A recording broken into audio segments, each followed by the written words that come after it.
नमस्कार, मैं हूं मुस्कान सैनी और आप देख रहे हैं हरियाणा बुलेटिन। आइए रुक करते हैं आज की खबरों की ओर। कुरुक्षेत्र के थानेसर में विकास कार्य को नई गति मिली है। पूर्व मंत्री सुभाष सुधा ने सेक्टर 4 और सेक्टर 8 के कम्युनिटी सेंटरों के नवीकरण कार्य शुभारंभ किया। करीब 4 करोड़ रुपए की लागत से बनने वाले इस परियोजना के बाद लोगों को आधुनिक सुविधाएं से युक्त बेहतर समुदाय केंद्र मिलेगा।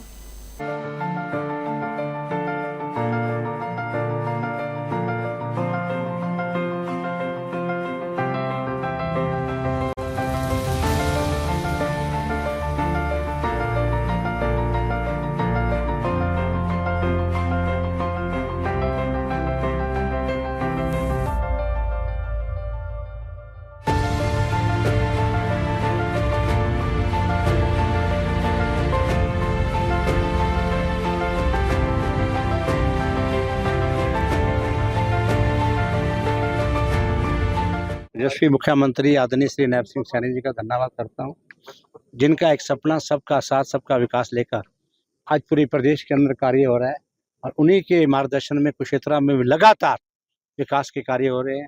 अब देखिए, मैं कहूँगा, जब मैं पूर्व में राज्य मंत्री था, लोकल बॉडी मिनिस्टर था, तो तब मैंने सारे कम्युनिटी सेंटरों का डिज़ाइन कराकर ये पैसा प्रदेश के मुख्यमंत्री नैब सिंह सैनी के मार्गदर्शन में ये दिया था। आज 1,99,00,000 रुपया इसके लिए, ये हमारा नाम का वार्ड नंबर सेक्टर 4 का 1,99,00,000 सेक्टर 4 का और 1,90,00,000 रुपया सेक्टर 8 का 2 कम्युनिटी सेंटर हमारे ये तैयार हो रहे हैं और बहुत बढ़िया सुंदर कम्युनिटी सेंटर दोनों तैयार होंगे। और सारे के सारे कम्युनिटी सेंटर, हमने 30 सेक्टर में कम्युनिटी सेंटर नहीं था, वहाँ भी हमने लगभग 7 करोड़ रुपये दिया। लगातार डेवलपमेंट का कार्य चल रहा है और इसके अंदर मैं कहूँगा रोड सड़कों का कार्य भी था। हमारे एक से एक कार्यकर्ता, हमारी म्यूनसिपल कमेटी की चेयरपर्सन माफी डांडा जी, हम लगातार इस कार्य को करवा रही हैं। हमारी बहन नमक्या बख्शीश कौर, कुक्कू सैनी जी, ये सभी MC, हम नाम लूँगा, अपना निंदर जी खड़े, निंदर झांगड़ा, निंदर हमारे बीच में नमक्या अपना मनिंदर, सभी मोला अरोड़ा जी, मेहता जी, सारे काउंसलर आए हैं और सब बढ़ के एक दूसरे कंपटीशन में अच्छा शहर में कार्य करा रहे हैं और मैंने सबको भी मार्ग देता हूँ और लगातार इसी प्रकार से विकास कार्य होते रहेंगे। अब ये कोई कहे किसी प्रकार का कुरुक्षेत्र का विकास नहीं हुआ तो भाई अब चश्मा वो उतार दो, दूसरे चश्मे में आ जाओ। एलिवेटेड ट्रैक भी चल गया है और विकास देखना है तो सड़कों पर आके देखिए। रोज रोने से काम नहीं चलता, काम कराने से काम चलता है। रोज उद्घाटन हो रहे हैं जी, कल गलियों का था, आज देखिए डेवलपमेंट का जब भी अब देखो, आपके गांधीनगर में कल 1 करोड़ रुपया दे के आए, गली का टेंडर हो गया है, पैसा भी दे चुके हैं, सारे काम हो रहे हैं। तो नेचुरली है जो पैसा लाएगा गवर्नमेंट से लाएगा उसे वही मुहूर्त करेगा। अब माफी डांडा जी नगर परिषद के अध्यक्ष है, अब माफी डांडा जी पैसा लाएंगे तो माफी डांडा जी करेंगे। सुभाष सुधा जी अगर आदरणीय प्रदेश के मुख्यमंत्री के पास प्रपोजल लेके जाएगा तो पैसा लेके आएगा, तो क्या नारियल वही तोड़ेंगे कि और आगे तोड़ेगा? हमारे काउंसलर हमारे से कहते हैं ये गली शू करा दो, ये करो, तो यही काम करवाएंगे खड़े होके। जो आदमी मेहनत करता है, जो उसका टेंडर करवाता है, जो उसका प्रपोजल लेके जाता है, तो वही करता है। तो हम लगातार वही काम कर रहे हैं और प्रदेश के मुख्यमंत्री के मार्गदर्शन में लगातार कार्य हो रहे हैं। इनका काम तो है सिर्फ शोर शराबा करना, उसके अलावा कोई और कार्य नहीं। दिल्ली के जंतर मंतर आंदोलन की गूंज अब भिवानी तक पहुंच गई है। छात्रों ने मदन लाल ढींगड़ा की प्रतिभा के नीचे प्रदर्शन कर पेपर लीक मामले में कार्रवाई और केंद्रीय शिक्षा मंत्री धर्मेंद्र प्रधान के इस्तीफे की मांग उठाई। प्रदर्शनकारियों ने चेतावनी दी कि मांगे नहीं मानी गई तो आंदोलन और तेज होगा।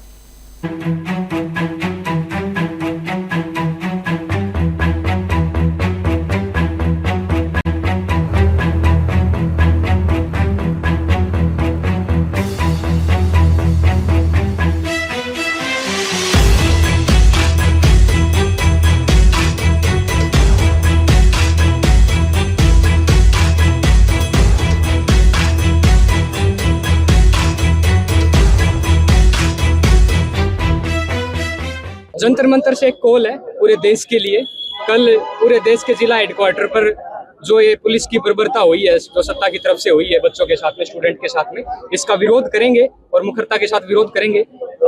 कल हम भिवानी के हुड्डा पार्क में सुबह 10 बजे इकट्ठा होंगे और सभी जन संगठनों से, सभी साथियों से आह्वान हम करते हैं, एक विद्यार्थी होने के नाते, एक यूथ होने के नाते, कि कल सुबह 10 बजे भिवानी के हुड्डा पार्क में पहुंचे और ये जो पुलिसिया कार्रवाई हुई है, बच्चों के जिस तरीके से टॉर्चर किया गया, मारा गया, इसका विरोध करें और एजुकेशन सिस्टम में अकाउंटेबिलिटी तय होनी चाहिए। कई मीडिया चैनल ऐसे हैं जो स्टूडेंट को सपोर्ट नहीं कर रहे हैं। वहाँ पे लड़कियों के साथ क्या हो रहा है, लड़कों के साथ क्या हो रहा है, सब जानते हैं। इसलिए मैं आप सबका थैंक यू करना चाहता हूँ जो यहाँ पे आए, क्योंकि लोग दिल्ली नहीं जा सकते, आप सब जानते हैं। इसलिए हम यहाँ पे रह के इनको प्रोटेस्ट कर रहे हैं। प्रोटेस्ट ना तब तक जारी रहेगा जब तक धर्मेंद्र प्रधान है वो इस्तीफा नहीं दे देते, ठीक है। और जब तक ये कार्रवाई नहीं करेंगे तब तक हम यहीं पे बैठे रहेंगे। हमारी मांग को पूरी करो, यही है हमारा। जो आंदोलन है जंतर मंतर पर पूरे देश के छात्रों का, और वास्तव में जो पेपर लीक हुए उसके प्रति और बेरोजगारी के प्रति बड़ा भारी गुस्सा है। और उन्होंने इस बात से कोई मतलब नहीं कौन पार्टी कर रही है कौन नहीं कर रही है। वो चाहते हैं कि धर्मेंद्र प्रधान को बर्खास्त किया जाए, क्योंकि इस्तीफा नहीं देगा यार, इसको बर्खास्त किया जाए। और जो बच्चे आत्महत्या करने पर मजबूर किए हैं पूरे देश में नीट और यूजी के, प्रत्येक परिवार को 1 करोड़ रुपया दिया जाए। तीसरी है एनटीए को भंग किया जाए और ये परीक्षा पारदर्शी तरीके से निष्पक्ष ढंग से आयोजित की जाए। अगर इसकी गारंटी सरकार देती है तो आगे बातचीत से ये समाधान हो सकता है। और तीसरी बात हम ये कहना चाहते हैं, जिन्होंने बर्बरता करी है पुलिस वालों ने और वो बड़े अफसरों ने जो आदेश दिया है, केंद्रीय गृह मंत्री जिम्मेवार है इसके लिए। हमारी बेटियों के साथ बच्चों के साथ बहुत बुरी तरह से बर्बरता की है, तमाम सीमाएं लांघ दी हैं। इसलिए उनको कड़ी से कड़ी सजा दी जाए और इस पेपर नीट का जो लीक होया है उसकी पूरी निष्पक्ष उच्च स्तरीय न्यायिक जांच कराया जाए, दोषियों को कड़ी सजा दी जाए। और हम सभी राजनीतिक पार्टियों से जिनके एमपी हैं उनसे अनुरोध करते हैं कि जब तक ये कार्रवाई नहीं होती, धर्मेंद्र प्रधान को बर्खास्त नहीं कर दिया जाता और आगे बातचीत से समस्या समाधान नहीं होता, तब तक पार्लियामेंट को ना चलने वाणी से हूँ। तो अब तक सरकार इस मामले में कुछ नहीं बोल रही थी और अब धीरे धीरे सरकार ने बोलना शुरू किया है। तो धर्मेंद्र प्रधान की खबर सुनने में आई थी कि उसने बोला कि मेरे को दूसरा चांस दिया जाए। दूसरा चांस होता तो दे देते। धर्मेंद्र प्रधान ने ज्वाइन किया था 7 जुलाई 2021 से और आज होगी 23 जुलाई 2026। 5 साल में टोटल 54 पेपर लीक हो गए। भाई धर्मेंद्र, सेकंड चांस होता तो दे देते, 55वां चांस तक को नहीं देवा। बस बात खत्म, रिजाइन देना पड़ेगा तो देना पड़ेगा। कुरुक्षेत्र में चौकीदार यूनियन के सदस्य ने अपनी विभिन्न मांगों को लेकर चंडीगढ़ के लिए पैदल रोष मार्च शुरू किया। पीपली के पास पुलिस ने उन्हें रोककर अपने वाहनों में बिठा लिया। यूनियन का कहना है कि मांगों को लेकर पहले भी कई बार प्रदर्शन किया जा चुका है, लेकिन अब तक समाधान नहीं निकला।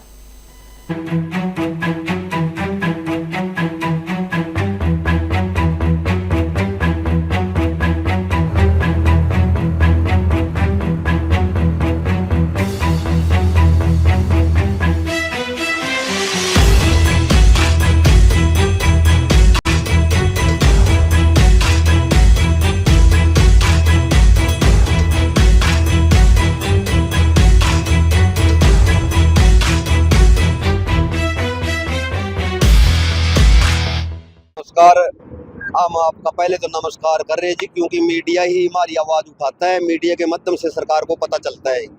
शर्मा में कई बार पैदल यात्रा करने की ठान चुके हैं, पर हरियाणा सरकार मन ने बुला बुला का हमारे वो दुश्मन वहाँ चापला का हमारा ठंडे बस्ते में काम चल रहा था। इस करका इबकाम ने आज पैदल यात्रा शुरू करी है। दूर चंडीगढ़ लग पैदल जाएंगे, कहीं नहीं रुकते हैं। अगर हमने प्रशासन जबरदस्ती रोकने की कोशिश करागा, बेशक हम गिरफ्तार कर लो, गिरफ्तारियां दे देंगे, पर आज रुकते नहीं है। क्योंकि हमारे कम से कम भी 15-20 बार इसी तरीके रोका। डीसी साहब ने इन रोका मारते आश्वासन के सिवाय कुछ नहीं मिला।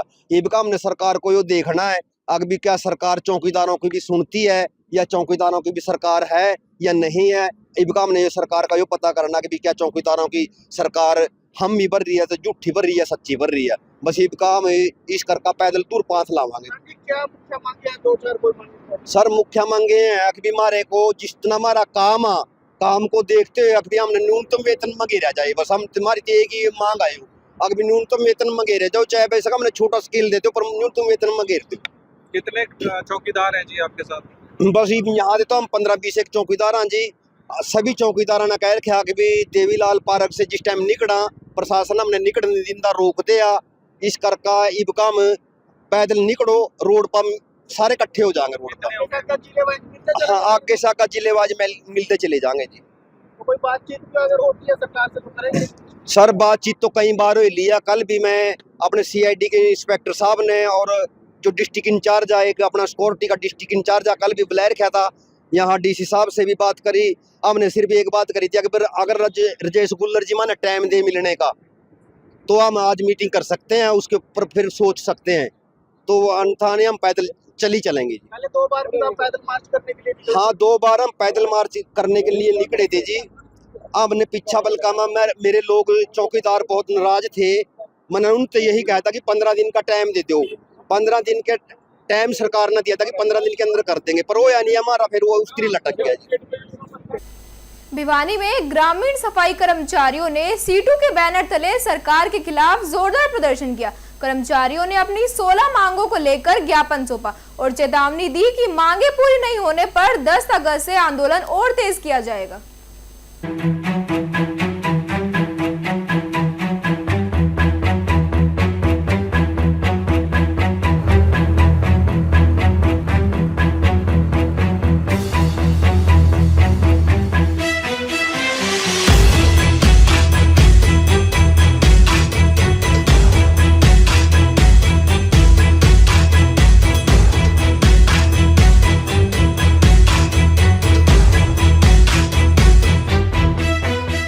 मेरा नाम है सुमित, मैं ग्रामीण सफाई कर्मचारी प्रधान। सरकार के साथ हमारी 29 मई को बातचीत हुई थी, उसमें 17 मांगों का समाधान भी किया था हमारे यूनियन के नेताओं के साथ, और उनमें से सरकार ने अब एक मांग पूरी करी है, वो भी आधी अधूरी। वो भी जुलाई के महीने से कह रहे हैं कि वो जुलाई के महीने से लागू करेंगे और 6 महीने का एरियर हमारा खाने की सोच रहे हैं। और जो हमारी 16 मांगें बची हुई हैं उनका कोई लेटर जारी नहीं करा है। और हम एक बात बता देना चाहते हैं सरकार को हम बनाते हैं, हमें नहीं। हम सरकार बना सकते हैं तो सरकार को गिरा भी सकते हैं, और बार बार वादा खिलाफी कर रखी है। 24 नवंबर 2024 को भी सीएम सैनी ने कहा था कि भाई 26,000 वेतन लागू करेंगे, और उसका भी टुकड़े टुकड़े देने का प्रयास कर रहे हैं।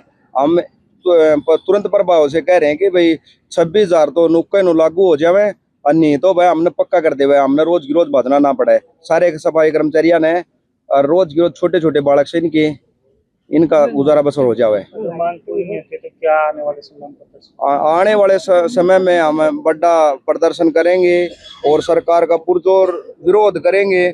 और अब तो एक पद यात्रा चलाई थी हमने, हम हर ब्लॉक से हर जिले से पद यात्रा निकालेंगे और सरकार को दिखाएंगे कि हम सरकार को बनाते हैं, सरकार हमें नहीं। और 17 मांगों में से अभी 1 महीना बाद उन्होंने 2100 रुपये वेतन बढ़ोतरी की चिट्ठी जारी की, जो वो भी 1 जुलाई से लागू करने की घोषणा सरकार ने की है। तो अभी हमारे संगठन की राज्य कमेटी के आह्वान पर कल आज और परसों 3 दिन लगातार पूरा हरियाणा में ये इस प्रकार के छोटे बड़े प्रदर्शन होने लग रहे हैं। और हम ये मांग कर रहे हैं सरकार से कि जो वायदा खिलाफी ना करके ने जो तमाम मुद्दों के ऊपर जो सहमति बनी थी उनके लेटर तुरंत जारी करो। इसके अलावा जो 2100 रुपये बढ़ोतरी की भी जो घोषणा की गई थी, जो 1 जनवरी से लागू की जानी थी, सरकार सीधे सीधे 12,600 रुपये तमाम ग्रामीण सफाई कर्मचारियों की हजम करना चाहती है। हम ये स्पष्ट तौर पर कह देना चाहते हैं कि इसको हजम नहीं करने देंगे। अगर तुरंत प्रभाव से ग्रामीण सफाई कर्मचारियों की मांगों को पूरा नहीं किया गया तो तमाम सफाई कर्मचारी 10 अगस्त को जड़ भरो आंदोलन में शामिल होंगे। और सितंबर के महीने में जो मानसून सत्र आएगा उस सत्र में पूरा हरियाणा से 2 से ज़्यादा पदयात्राएं चलेंगी, जो पूरे हरियाणा को कवर करते हुए मुख्यमंत्री के निवास पे जाएंगे। भिवानी में युवाओं का आंदोलन लगातार तेज होते नजर आ रहा है। प्रदर्शनकारियों ने राष्ट्रपति के नाम खून से मांग पत्र लिखकर जवाबदेही तय करने और केंद्रीय शिक्षा मंत्री के इस्तीफे की मांग उठाई। युवाओं का कहना है कि उनकी आवाज को कोई दबा नहीं सकता।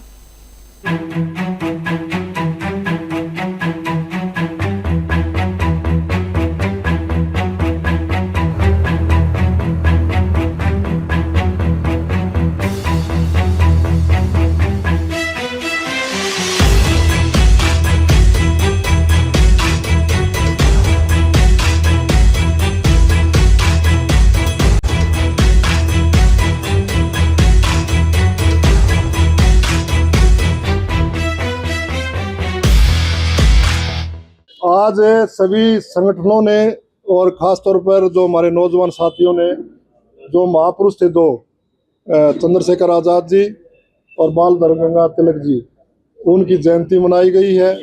और जिस प्रकार से चंद्रशेखर आज़ाद ने कहा था कि मैं आज़ाद हूँ, आज़ाद ही रहूँगा, और तिलक साहब ने कहा था कि जो स्वराज हमारा जन्मसिद्ध अधिकार है, आज दोनों चीज़ खतरे में है। और आज खतरे में किस लिए है कि जो नीट परीक्षा में धांधली हुई है, लीक हुआ है, दूसरे पेपर लीक हुआ हिंदुस्तान के अंदर, उसमें पूरे हिंदुस्तान के नौजवान ये कह रहे हैं कि आप इसमें जो जिम्मेवार है धर्मेंद्र प्रधान, उसको बर्खास्त किया जाए। लेकिन लगातार आज 26वां दिन है, केंद्र सरकार पे कान पे जू नहीं रेंग रही। इसलिए नौजवानों ने ये संकल्प लिया कि एक खून से जो एक सामूहिक तौर पर खून से लेटर लिखेंगे महामहिम राष्ट्रपति को कि इनको बर्खास्त किया जाए। इसलिए आज ये मुद्दा घर घर में जा चुका है। समय रहते हुए प्रधानमंत्री जी को संज्ञान लेते हुए जो कहता था कि देश के नागरिक का मैं पूरा अधिकारों की रक्षा करूंगा, नौजवानों का रोजगार दूंगा, नौजवानों को किसी प्रकार की परवाह करने की जरूरत नहीं है। आज ना तो रोजगार दिया गया, और रोजगार छोड़ो, जो पेपर हमारे नौजवान साथी, हमारे बेटे बेटियां जो देते हैं, उनको जिस प्रकार से पेपर लीक हो रहे हैं, वो कई तो 20-25 तो हमारी बेटी बेटियां हैं, वो क्या नाम है सुसाइड करके उनको मजबूर को होना पड़ा। इसलिए मैं तो कहता हूँ कि माननीय प्रधानमंत्री को तुरंत प्रभाव से धर्मेंद्र प्रधान को बर्खास्त करे, नहीं तो राष्ट्रपति जी अपनी शक्तियों का प्रयोग करते उनको बर्खास्त करे। और जिन पुलिस वालों ने सादी वर्दी के अंदर या दूसरे संगठन के आदमी थे जिस प्रकार से लाठीचार्ज किया है, वो देश के सामने लाया जाए। और संसद चल रहा है, उसके अंदर एक ऐसा कानून बनाया जाए कि भविष्य में किसी प्रकार का पेपर लीक ना हो, और जो पेपर लीक करे उनको कड़ी से कड़ी सजा दी जाए। मैं कहता हूं कि जिस प्रकार से टाटा कानून आया था, दूसरे कानून आए थे, जिस प्रकार से दूसरे कानूनों में सजा ज्यादा है, क्योंकि इसके अंदर पेपर लीक का कोई साथी पकड़ा भी जाता है, कोई अपराधी पकड़ा भी जाता है, तो उसको क्या नाम है, उसको 6 महीने में जमानत हो जाती है, 2 महीने में जमानत होती है। तो ऐसा कानून बने कि आने वाले टाइम में कोई अगर पेपर लीक करने की सोचे तो कम से कम उसको थरा उठना चाहिए। इसलिए सभी पार्टियां इस बात के हक में है कि ऐसा कानून लाया जाए। तो संसद चल रहा है, इसमें कानून भी लाया जाए और देश के अंदर एक अच्छी दिशा देनी चाहिए। तो इस दिशा के लिए आज भिवानी जिले के नौजवान ये मांग कर रहे हैं। जी बात करेंगे जो धरना प्रदर्शन के दौरान लाठीचार्ज हुआ, उसका पूरे देश में विरोध जताया जा रहा है। ऐसे में सुप्रीम कोर्ट ने कहा कि उनके पास समय नहीं है वीडियोस देखने का, कार्रवाई के लिए जब लोग पहुंचे तो किस तरह से देखें? देखिए, मैं न्यायपालिका पर कोई सवाल नहीं उठाता, लेकिन अगर न्यायपालिका ऐसे एक टिप्पणी करती है तो आम नागरिक के अंदर एक बार के शक पैदा होता है, क्योंकि आज दो ही चीजें सरकार के अंदर है कि कहीं न्याय नहीं। पंचकुला में 21 वर्षीय युवती रूबी की संदिग्ध मौत का मामला गंभीर होता जा रहा है। परिजनों ने युवती के साथ रह रहे युवक पर हत्या का आरोप लगाते हुए निष्पक्ष जांच की मांग की है। पुलिस मामले की जांच कर रही है और मौत के कारणों का पता लगाने में जुटी है।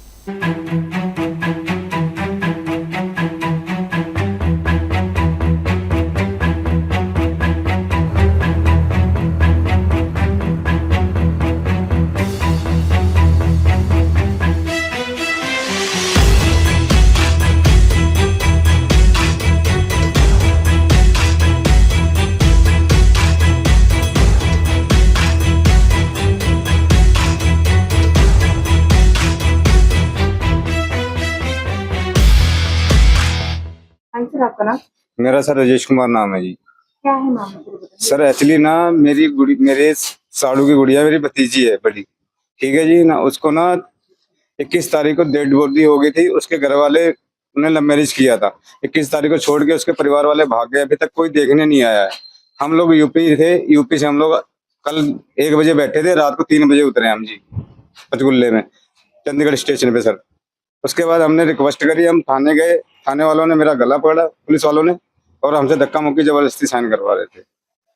उसके बाद मैं वहां से आया, यहाँ इधर थाने गया, उधर भी सुनवाई नहीं हुई है इधर। उसके बाद इन्होंने जबरदस्ती अंगूठे लगवा लिए हैं कई प्रूफों पे। हुआ क्या था? मतलब आपकी कोई जगह कोई सर झगड़ा नहीं, कोई बीमारी नहीं थी, कुछ नहीं था सर, कोई चक्कर नहीं था जी। 1 साल से रिलेशन उसके साथ रह रही थी, तो हम सोच रहे थे कि चलो शादी करा दें। हमने कोई लड़ाई झगड़े के लिए कहा भी नहीं था, हमने ये भी कहा था चलो कोई बात नहीं है, 1 साल से रिलेशन आपका है, हम शादी करवा देते हैं। उसके बाद इन्होंने 21 तारीख की रात को 1:30 बजे डेथ हुई। उसके बाद यहाँ उसका कोई परिवार ना आया है मैंने यहाँ रिक्वेस्ट भी की है, सर प्लीज उनको एक बंदे को तो बुलाओ कि उसकी धर्मपत्नी थी, उसकी सास नहीं है, उसके भाई नहीं है, कि उसका सौरा नहीं है, वो कोई भी यहाँ देखने नहीं आया सर, अभी तक नहीं आया है। मैंने फोन करके बोला तो मुझे धमकी दे रहा है वो ऊपर से, लड़का धमकी दे रहा है। लड़के का भोला जी, संदीप एंड भोला। संदीप हाँ जी, भोला। हाँ जी, कहाँ का रहने वाला? मनी माजरा। तो उसकी मनी माजरा ना, पीछे से मुझे पता नहीं। मनी माजरा में रहता है वो? मनी माजरा नहीं, जगतपुर के आगे है सर। मुझे एक्चुअली हम यूपी से रामगढ़ के, हाँ रामगढ़ सर, सॉरी रामगढ़ का रहने वाला है, क्योंकि हम यूपी से, हमें इतना नॉलेज नहीं है सर यहाँ के बारे में। तो हम रिक्वेस्ट भी की, हमने बहुत रिक्वेस्ट की है घटों को, उनको एक परिवार को तो बुलाओ सर। किसी ने यहाँ की मेरी कोई सुनवाई नहीं की है। चंडीगढ़ में इतना गुंडागर्दी हो रही है, कुछ कहने को नहीं सर। पंचकुला, हाँ जी। तो पुलिस अभी तक ने एफआईआर दर्ज की है लड़के के खिलाफ? नहीं की है सर। पुलिस क्या कह रही है? वो कह रही है कि मतलब पोस्टमार्टम करो, उसके बाद जो पोस्टमार्टम रिपोर्ट आएगी उसके बाद हम करो। फिलहाल इस बुलेटिन में इतना ही। ऐसी और अपडेट्स के लिए जुड़े रहे लोकल 7 न्यूज के साथ।